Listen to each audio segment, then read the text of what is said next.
Assalamualaikum warahmatullahi wabarakatuh. Kami dari kelompok 5 yang terdiri dari saya sendiri Fadilah Devayana Ramadhani, kemudian Muhammad Sanju Febriandika, dan Syakira Aditya Rahmah. Kami akan membahas tentang Kerajaan Mataram kuno.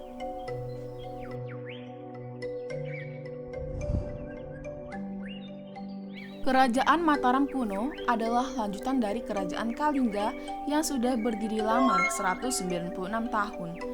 Dulu setelah Ratu Sima meninggal, wilayah Kerajaan Kalingga dibagi dua, wilayah Kalingga Utara atau Bumi Mataram yang dikuasai Sanaha, cucu Ratu Sima. Wilayah ini menjadi cikal bakal Mataram kuno.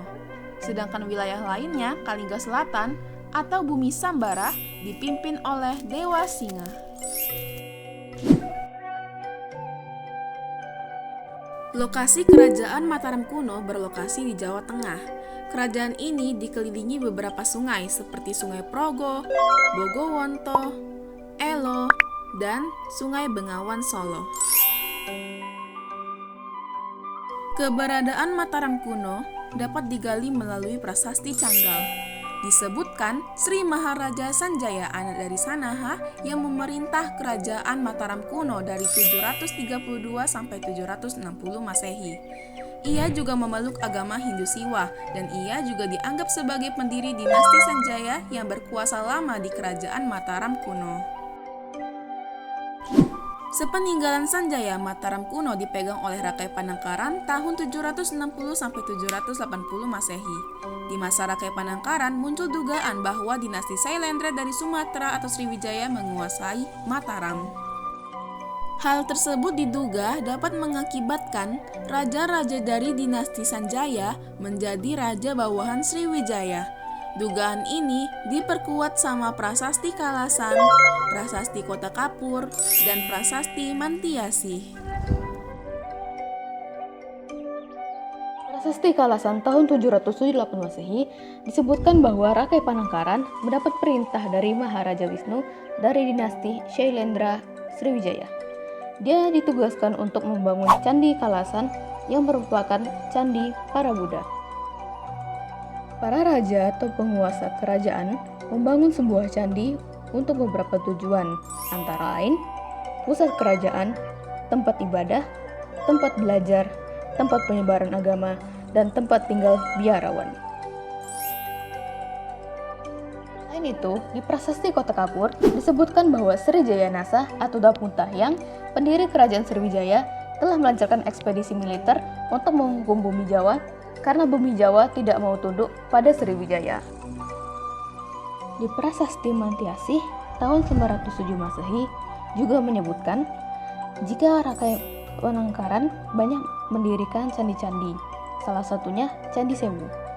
Candi Sewu yang bercorak Buddha berdampingan dengan Candi Prambanan yang bercorak Hindu. Ini menunjukkan bahwa umat Hindu dan Buddha sudah hidup harmonis.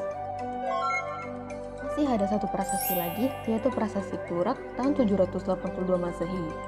Sepeninggal Rakai Panangkaran, Mataram dipegang oleh Raja Dharanindra atau Raja Indra dari dinasti Shailendra yang memerintah dari tahun 782 sampai 812 Masehi.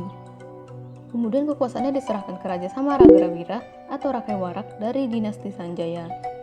Setelah itu, kepemimpinan kerajaan Mataram kembali lagi pada dinasti Shailendra yang dipegang oleh Samaratungga. Pada masa Sri Maharaja Samaratungga inilah Candi Borobudur dibangun. Nama Candi Borobudur itu sendiri berasal dari dua kata, yaitu bara dan budur. Bara berarti komplek biara dan budur berarti atas. Dan jika digabung menjadi kata Borobudur yang dibaca Borobudur yang berarti kompleks biara yang ada di atas. Samaratungga ini menikah dengan putri Raja Darmasetu dari kerajaan Sriwijaya. Dari pernikahan itu lahirlah Pramodawardhani dan Balaputra Dewa. Anak-anaknya ini memperebutkan tahta kerajaan Mataram kuno. Keduanya mengklaim berhak menjadi pewaris tahta. Pramodawardhani ada di posisi yang menguntungkan karena ia menikah dengan Rakai Pikatan pewaris tahta dari dinasti Sanjaya. Akhirnya Balaputra Dewa mengalah dan menyingkir ke Sumatera, kembali ke kerajaan Sriwijaya dan menjadi raja yang hebat di sana. Kerajaan Sriwijaya bisa mencapai masa keemasan berkat Balaputra Dewa. Rakai Pikatan juga mampu memperluas kekuasaan Mataram dari Jawa Tengah sampai Jawa Timur. Di zaman Rakai Pikatan, Candi Prambanan dibangun sebagai tanda bukti kebudayaan Hindu yang dihidupkan kembali. Sepeninggalan Rakai Pikatan, Mataram kuno secara berurutan dipimpin oleh Rakai Kayuwangi, Rakai Watu Humalang, Dyah Baletang, Sri Maharaja Daksa, Dyah Talujong, dan Dyah Wawa. Di bawah pemerintahan Dyah Wawa, Mataram mengalami konflik perebutan tahta dalam istana. Peristiwa itu membuat Mataram tidak kondusif. Selain itu, karena wilayah Mataram banyak diapit Gunung Merapi, menjadikan wilayahnya rawan bencana. Hal itu terbukti saat terjadi letusan berapi, terutama gunung berapi yang disertai gempa bumi dan hujan vulkanik. Peristiwa tersebut memporak-porandakan sebagian besar wilayah Jawa Tengah. Hingga akhirnya Empu Sendok, menantu dari Dyah Wawa, memboyong kerajaan Mataram kuno ke wilayah Watu Galuh, Jawa Timur.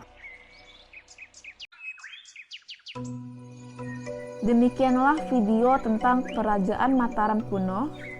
Mohon maaf apabila ada kesalahan. Wassalamualaikum warahmatullahi wabarakatuh.